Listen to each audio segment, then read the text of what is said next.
Hello guys, আজকের এই ভিডিওতে আমরা দেখে নেব যে কীভাবে আপনি আপনার পোর্টফোলিওকে এমনভাবে যাতে ডিজাইন করতে পারেন যাতে একটা সেফ পোর্টফোলিও হয় আর যাতে সেখান থেকে 10 to 20x পর্যন্ত সেখানে আপনি প্রফিট করতে পারেন আপনার সেই পোর্টফোলিও থেকে। অনেকেই এখানে মার্কেটের মধ্যে ভুলভাল এখানে আপনার পোর্টফোলিওকে বানিয়ে ফেলে, ঠিক আছে। যেমন হচ্ছে সেগুলো আমি বলছি আপনাকে ভিডিওর মধ্যে একটু পরে। তো অনেকেই কিন্তু ভুলভালভাবে এখানে পোর্টফোলিওকে ম্যানেজ করে ফেলে, ঠিক আছে, যার ফলে কিন্তু তারা ওভারঅল এখানে লসের মধ্যে পড়ে যায়, ঠিক আছে। তো কেমন করে আপনি এখানে আপনার পোর্টফোলিওটাকে সুন্দর করে ডিজাইন করতে পারেন যাতে এখানে আপনার লস হওয়ার চান্স একদমই কম থাকে আর প্রফিট হওয়ার চান্স এখানে আপনার খুব বেশি থাকে, ঠিক আছে। তো অবশ্যই ভিডিওটাকে একদম প্রথম থেকে শেষ পর্যন্ত দেখবেন, আজকের এই ভিডিও থেকে অনেক কিছু শিখতে পারবেন, ঠিক আছে। তো সেই জন্য এটা আমি এডুকেশনাল ইউটিউব চ্যানেলের মধ্যে এখানে আপলোড করেছি। তো আরও এরকমই কন্টেন্ট দেখার জন্য, আরও এরকমই এডুকেশনাল ভিডিওর জন্য অবশ্যই এই ইউটিউব চ্যানেলটাকে সাবস্ক্রাইব করে পাশের বেল বাটন প্রেস করে অল সেট করে রাখবেন। তো ভিডিও শুরু করার আগে ক্রিপ্টোকারেন্সি মার্কেটের ছোট্ট একটা ডিসক্লেমার। এবার দেখুন এখানে পোর্টফোলিও এখানে অনেকেই যেটা এখানে করে আপনার, ঠিক আছে, পোর্টফোলিওকে ডিজাইন করতে গেলে এখানে আপনার অনেকেই কী আছে যারা এখানে আপনার মনে করুন কারোর কাছে এখানে $1000 আছে, আমরা $1000 পোর্টফোলিও নিয়ে চলছি, ঠিক আছে। কারোর কাছে $100 থাকতে পারে, কারোর কাছে $1,00,000 থাকতে পারে। তো আমি এখানে $1000 ধরছি। এবার $1000 কেউ মনে করুন মার্কেটের মধ্যে নিয়ে আসলো, সে কী করলো, সে সবার প্রথমে এসে যে মিম টোকনগুলো আছে মিম টোকনের মধ্যে এখানে আপনার ইনভেস্ট করে দিল, কিংবা এখানে আপনার যেগুলো একদম লো রিস্কের যেগুলো হাই রিস্কের কিছু কয়েন আছে সেগুলোর মধ্যে এখানে ইনভেস্ট করে দিল, ঠিক আছে। যেমন এখানে আমি আপনাকে একটা এক্সাম্পল দিচ্ছি। আমি যেমন ধরুন একটা কয়েনের নাম এখানে বলছি 1 ইঞ্চের যে অল টাইম হাই ছিল, অল টাইম হাইটা কিন্তু এখানে আপনার প্রায় $7। অল টাইম হাইয়ের থেকে এখনও এখানে আপনার $7 মোটামুটি বলতে গেলে $7.5 এখনও কিন্তু নিচের দিকে আছে, ঠিক আছে। অনেকেই এখানে কী হবে যে আমি এই কয়েনটাকে বাই করে ফেলি, এটা অল টাইম হাই থেকে 98% ডাউনের মধ্যে আছে, তাহলে এটাকে আমি বাই করে ফেলি, এর মধ্যে হিউজ পরিমাণে একটা প্রফিট হবে যখন এর অল টাইম হাইকে টেস্ট করবে। এটা ভেবে সে কী করে, হ্যাঁ তারপরেও সে বাই করতে পারে, কোনো ব্যাপার না, কিন্তু এটা ভেবে সে সব ফান্ড এর মধ্যে ইনভেস্ট করে দেয়। কিংবা এখানে আপনার শিবানু হোক, তারপর হচ্ছে আপনার ডজ হোক, তারপরে পেপে হোক, এই টাইপের যে মিম কয়েনগুলো আছে, তারপরে এগুলো তো মানে রেপুটেড একটা মিম কয়েন হয়ে গেছে এই মিম কয়েনগুলো। যদি এগুলো মিম কয়েন, তারপরে কিন্তু এগুলো আর মিম কয়েন মানে বলা যায় না, এর পিছনে অনেক বড় মানে ব্যাকিং আছে, অনেক স্ট্রং কমিউনিটি। কিন্তু তারপরেও অনেকেই আছে যারা এখানে আপনার যে মিম কয়েনগুলো আছে মিম কয়েনের উপরে সব ফান্ড দিয়ে এখানে ট্রেড করে ফেলে, ঠিক আছে, সেগুলোকে ইনভেস্ট এখানে করে ফেলে। হতে পারে সে আপনার $1000 মধ্যে এখানে $500 মিম কয়েনে ইনভেস্ট করলো, আর এখানে $500 অন্য একটা কয়েনের মধ্যে ইনভেস্ট করে ফেললো। এটাও কিন্তু ভুল, ঠিক আছে। তো রাইট ওয়েতে কীভাবে এখানে পোর্টফোলিওটাকে ডিজাইন করবেন সেটা এখানে দেখে নিই। যার ফলে আমি কিছু জিনিস এখানে আগের থেকে লিখে রেখেছি। আমরা এখানে এটাই ধরে চলবো যে আমাদের কাছে $1000 আছে, ঠিক আছে, আমাদের কাছে আছে $1000। এবার এই $1000 মধ্যে এখানে আমি ইনভেস্ট করব, আমি আমারটা বলবো, আপনার টাকা আপনি যে কোথায় ইনভেস্ট করবেন সেটা আপনার ব্যাপার, আমি কোনো ফাইন্যান্সিয়াল অ্যাডভাইজার না। মানে আমার কাছে যদি $1000 থাকে, আমি এখানে এই $1000 দিয়ে কীভাবে ইনভেস্ট করব সেটা আমি এখানে বলছি। আর একটা কথা, ইনভেস্টমেন্ট আর ট্রেডিং কিন্তু এক জিনিস না, ঠিক আছে। ট্রেডিং হচ্ছে আপনার বাই করলেন, সেল করে দিলেন, আজকে বাই করলেন, কালকে সেল করলেন, আজকে বাই করলেন, 1 ঘন্টা পরে সেল করে দিলেন, ঠিক আছে, এগুলো হচ্ছে ট্রেডিং। ইনভেস্টমেন্ট হচ্ছে একদম ইনভেস্টমেন্ট করা এখানে, সেখান থেকে মোটামুটি 6 মাস, মিনিমাম 6 মাস সেগুলো কয়েনগুলোকে হোল্ড করা, তারপরে এখানে প্রফিট বুক করা, ঠিক আছে। এবার এখানে দেখুন যে আমার কাছে যদি $1000 থাকে, আমি এখানে বিটকয়েনের মধ্যে আমার 25% আমি এখানে বিটকয়েনের মধ্যে ইনভেস্ট করে ফেলবো। কিন্তু এখানে অনেকেই কী করে যে বিটকয়েনকে, তো মানে আমি বলতে পারি বিটকয়েনকে হয়তো আমাদের যে কমিউনিটি আছে তারা হয়তো, যারা ট্রেডার আছে তারা হয়তো 50%ও বিটকয়েনকে এখানে হোল্ড করে না, ঠিক আছে, লং টার্মের জন্য। তারা এখানে হোল্ড করে অল্টকয়েনকে। হ্যাঁ, অল্টকয়েনকে হোল্ড করা যায়, ঠিক আছে, কিন্তু অতটা লম্বা টাইম ফ্রেমের মধ্যে না, জন্য না। মানে অল্টকয়েনকে আপনি 1 বছর 1.5 বছরের জন্য হোল্ড করতে পারেন না, ঠিক আছে। কিন্তু বিটকয়েনকে আপনি এটাকে লাইফ টাইমের জন্য হোল্ড করতে পারেন। কিন্তু অল্ট কয়েনগুলোকে কেন এখানে বেশি সময়ের জন্য হোল্ড করা যায় না সেটা আমি আপনাকে বলছি। কারণ অল্ট কয়েনগুলোকে বুল মার্কেটে সেল করে সেখান থেকে এক্সিট নিয়ে নিতে লাগে। কেন আমি এটা বলছি চলুন আপনাকে একটু দেখিয়ে দিই। ক্রিপ্টোকারেন্সি মার্কেটের মধ্যে আমি কয়েন মার্কেটের মধ্যে আমি এখানে চলে আসলাম। দেখুন আভাক্স এখনও 65% তার অল টাইম হাইয়ের থেকে এখনও ডাম্পের মধ্যে আছে। কিন্তু যে বিটকয়েন আছে, বিটকয়েন কবে তার অল টাইম হাইকে ব্রেক করে কোথায় চলে গেছে, ঠিক আছে। ভালো ভালো কয়েন ডট দেখুন 81% ডাম্পের মধ্যে আছে, লিঙ্ক 52% ডাম্পের মধ্যে আছে। আমি বলছি না যে এগুলো মানে আপনার রিকভার করবে না, করবে, কিন্তু সব কয়েনই যে তার অল টাইম হাইকে টেস্ট করবে এটাও কিন্তু না, ঠিক আছে। কিছু কিছু কয়েন অল টাইম হাইকে টেস্ট করবে, যেগুলো ভালো কয়েন, মানে যেগুলোর মধ্যে আপনার যেগুলো টিম যাদের টিম অ্যাক্টিভ আছে, যাদের টিম এখানে নতুন নতুন আপডেট তাদের প্ল্যাটফর্মে নিয়ে আসবে, সেই সব কয়েনগুলি এখানে অল টাইম হাইকে টেস্ট করবে। না হলে আর একটা কয়েনও যেগুলোর মধ্যে টিম কোনো ম্যানেজমেন্ট নেই, তারা মানে ভালো করে সেটার মধ্যে কোনো আপডেট করছে না প্রজেক্টের মধ্যে, সেই কয়েন কিন্তু এখানে অল টাইম হাইকে টেস্ট এখানে করবে না। এবার দেখুন BCH 86% ডাম্পের মধ্যে আছে। তাহলে এটাকে যদি আগের বুল মার্কেটের মধ্যে কেউ যদি হোল্ড করতো তাহলে এখন তার অবস্থাটা কি, $100 ইনভেস্ট করলে সে এখনও 86% এখানে লসের মধ্যে আছে। তো সেই জন্যই কোনো অল্ট কয়েনকে কখনোই লম্বা টাইম ফ্রেমের জন্য 1 বছরের বেশি হোল্ড করা এখানে যায় না, যেটা আমি মনে করি। ঠিক আছে, এখানে আমি যেটা মনে করি আমি সেটা এখানে বলছি। আমি এখানে 25% বিটকয়েনের মধ্যে ইনভেস্ট করবো, এটা একদম লং টাইম ফ্রেমের জন্য, নেক্সট একদম বুল মার্কেটের মধ্যে সেল করার জন্য। ঠিক আছে, এবার তারপরে এখানে 20% আমি ইনভেস্ট করবো আমার যে লার্জ ক্যাপ টপ কয়েন আছে, যেগুলো large cap plus top coin, মানে আলতু ফালতু কোনো কয়েন না, যেগুলো টপ র্যাঙ্কিংয়ের মধ্যে আছে সেই সব কয়েনের মধ্যে আমি এখানে ইনভেস্ট করবো। এবার আমি কেমন করে বুঝবো যে কোনটা টপ র্যাঙ্কিংয়ের কয়েন? যেমন হচ্ছে বিটকয়েন, ইথেরিয়াম হয়ে গেল, এগুলো তো আলাদা। এবার তারপরে এখানে আমি দেখবো টপের মধ্যে কোন কোন কয়েনগুলো আছে। হ্যাঁ, এখানে দেখুন এক্সআরপি আছে, কিন্তু এক্সআরপির মধ্যে আমি এখন ইনভেস্ট করবো না, কারণ অলরেডি এটা অনেক পাম্প হয়ে গেছে। ঠিক আছে, তাহলে সোলের মধ্যেও অলরেডি অনেক পাম্প হয়ে গেছে, মাত্র 10% নিচের মধ্যে আছে অল টাইম হাইয়ের থেকে। হ্যাঁ, এটাকে আগে ইনভেস্ট করা যেত। ঠিক আছে, যখন এটার দাম কম ছিল, যেহেতু এখন অনেক ওপরে আছে আমি ওয়েট করবো একটা কারেকশনের জন্য। যেমন টপ র্যাঙ্কের কয়েন যেমন হচ্ছে বিএনবি, কিন্তু আমি বিএনবিকে এখানে আমি বিএনবি, সোল, এক্সআরপি এগুলো হচ্ছে আপনার লার্জ ক্যাপ টপ কয়েন। ঠিক আছে, যেগুলো আপনার টপ মনে করুন টপ 20-30-র মধ্যে র্যাঙ্কিং করছে। তারপর সব কয়েন না, যেগুলোর এখানে মার্কেট ক্যাপ বেশি সেই সব কয়েনগুলোকে আমরা বলি লার্জ ক্যাপ টপ কয়েন। ঠিক আছে, তো সেই সব কয়েনের মধ্যে যেগুলো একদম একদম সেফ প্রজেক্ট, সেই সব সেফ প্রজেক্টের মধ্যে এখানে ইনভেস্ট করবো আমি। কিন্তু আমাকে এটাও মনে রাখতে লাগবে, এই যে লার্জ ক্যাপ টপ কয়েনগুলো আছে এগুলোর মধ্যে কিন্তু আমি সেরকম করে রিটার্ন বেশি পাবো না, খুব একটা বেশি প্রফিট কিন্তু এখানে হবে না আমার।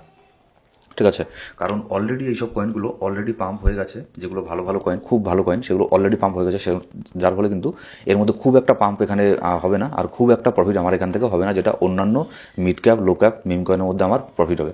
কিন্তু তারপরে আমি লার্জ ক্যাপের মধ্যে কেন 20% ইনভেস্ট করছি, কেন আমি 20% অন্য কয়েনে ইনভেস্ট করছি না, সেটা আমি আপনাকে পরে বলছি। এবার গেল হচ্ছে 3 নম্বরে আমি এখানে আমার 15%, মানে আমার $150 দিয়ে আমি মিড ক্যাপ রেঞ্জের কয়েনের মধ্যে ইনভেস্ট করবো। যেমন হচ্ছে মিড ক্যাপ, যেমন হচ্ছে আপনার আমি দেখাচ্ছি আপনাকে, আমি নিজের মধ্যে এখানে চলে আসি।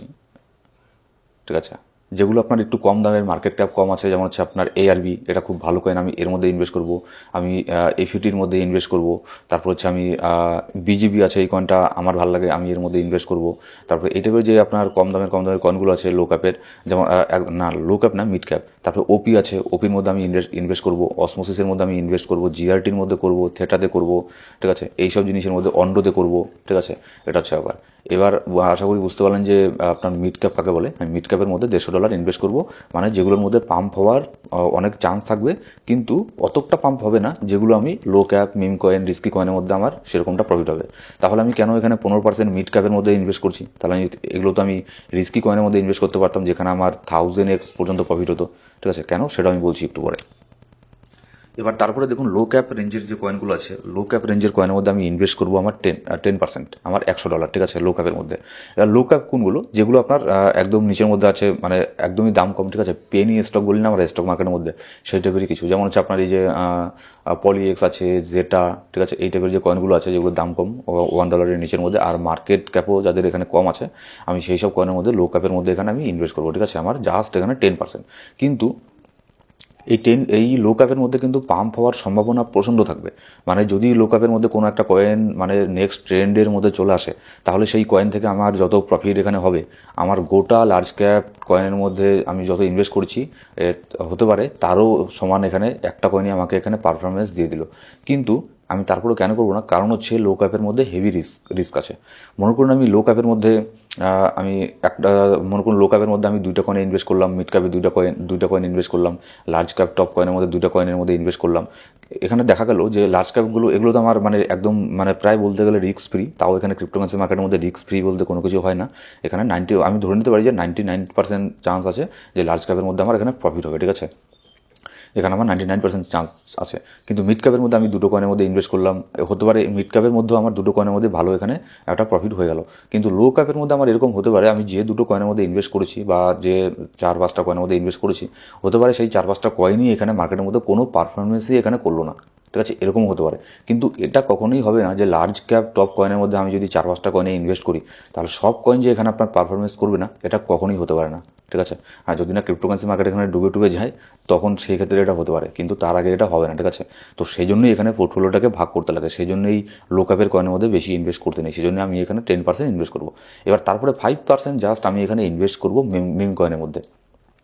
যেমন হচ্ছে ফ্লোকিনু, লাভলিনু, ইটিসি, মানে নতুন নতুন ট্রেন্ড আসে, সেই সব অনুযায়ী নতুন নতুন মিম কয়েন মার্কেটের মধ্যে আসে।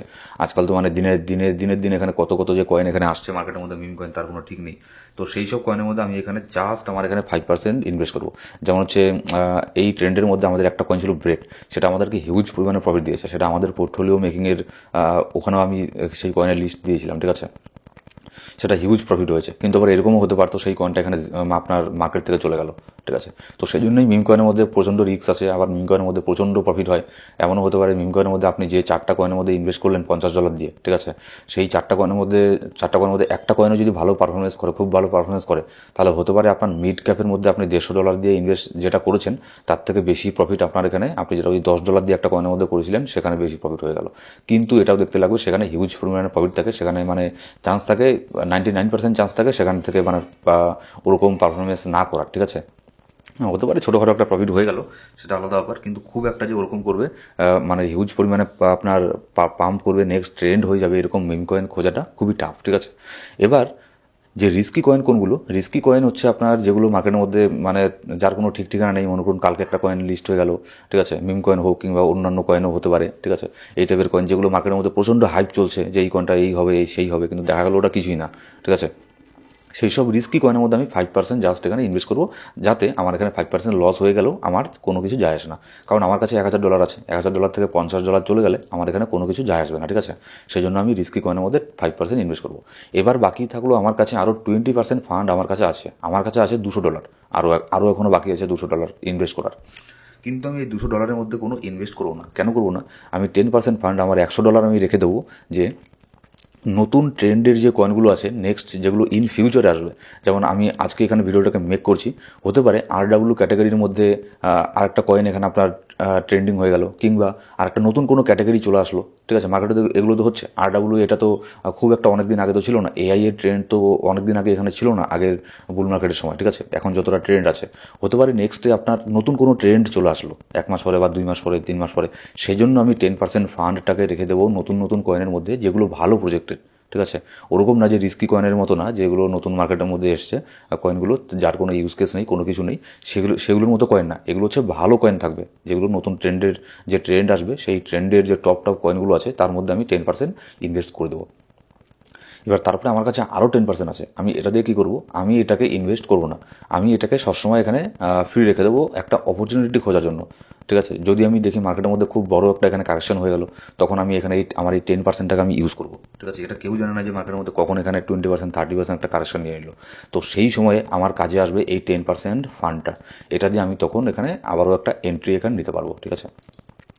এবার আপনারা হয়তো বলবেন যে কেমন করে এখানে ইনভেস্ট করবো এখানে। তার মানে এই না যে আপনি আমার কাছে যে $1000 আছে, তার মানে এই না যে আমি 25% $250 দিয়ে আমি এখনই বিটকয়েনকে বাই করবো না। বিটকয়েন এখন যে রেঞ্জের মধ্যে আছে, আমি এখানে 50% বাই করলাম, মানে $250 অর্ধেক যেটা হয় আমি সেটা দিয়ে বাই করলাম। তারপরে আরও অর্ধেক ডলার আমি রেখে দিলাম, যখন এখানে কারেকশন হবে তখন এখানে ইনভেস্ট করবো। তারপরে লার্জ ক্যাপ টপ কয়েন, এর মধ্যেও সেম প্রসেসই ফলো হবে, যে আমি যদি 4টা কয়েনকে বাছাই করি, তাহলে এরকম না যে $50 করে 4টা কয়েনের মধ্যে একবারই বাই করবো, না এরকম করবো না। আমি আগে $25 দিয়ে বাই করবো, আর $25 রেখে দেবো, যদি যখন কারেকশন হবে একটা মার্কেট তখন সেখানে এন্ট্রি নেওয়ার, মানে যাকে বলা হচ্ছে ডলার কস্ট অ্যাভারেজ করবো। আর ডলার কস্ট অ্যাভারেজ আমি এরকমভাবে করবো না যে 5% ডাম্প হলো ডলার কস্ট অ্যাভারেজ করবো, 10% ডাম্প হলো ডলার কস্ট অ্যাভারেজ করবো, না, এটাকে ডলার কস্ট অ্যাভারেজ বলো না। ডলার কস্ট অ্যাভারেজ মিনিমাম হচ্ছে 20% যদি ডাম্প হয় সেখান থেকে, তাহলেই সেখানে আমি ডলার কস্ট অ্যাভারেজ করবো। আমি লং টার্মের জন্য বলছি, ঠিক আছে, আর শর্ট টার্মের জন্য প্রসেস ওগুলো আলাদা। তো এরকম করে আমার কাছে যদি এখানে $1000 থাকে, তাহলে আমি এরকম করে আমার পোর্টফোলিওটাকে মেকিং করবো, যাতে আমার পোর্টফোলিওর মধ্যে এখানে আপনার সেরকম খুব একটা এখানে কোনো রিস্ক নেই। প্রায় বলতে গেলে রিস্ক, মানে যদিও ক্রিপ্টোতে এই কথাটা বলা মানে ঠিক না, রিস্ক ফ্রি, ঠিক আছে, কিন্তু তারপরেও বলতে হবে মানে এটা রিস্ক ফ্রি একটা পোর্টফোলিও।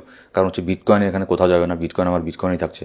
লার্জ ক্যাপ টপ কয়েনগুলো, এগুলোর মধ্যেও মানে অতটা এখানে চান্স নেই রাগ ফুল করে দেওয়ার, খুবই কম চান্স, ঠিক আছে, 1% চান্স আছে, 99%ই চান্স আছে এখান থেকে ভালো একটা প্রফিট হওয়ার। তারপর মিড ক্যাপগুলোও সেরকম, ঠিক আছে। লো ক্যাপগুলোর মধ্যে হতে পারে লো ক্যাপ, কিন্তু তার মানে এই না যে খুব একটা লস হয়ে যাবে, এর মধ্যেও কিছু এখানে প্রফিট হবে।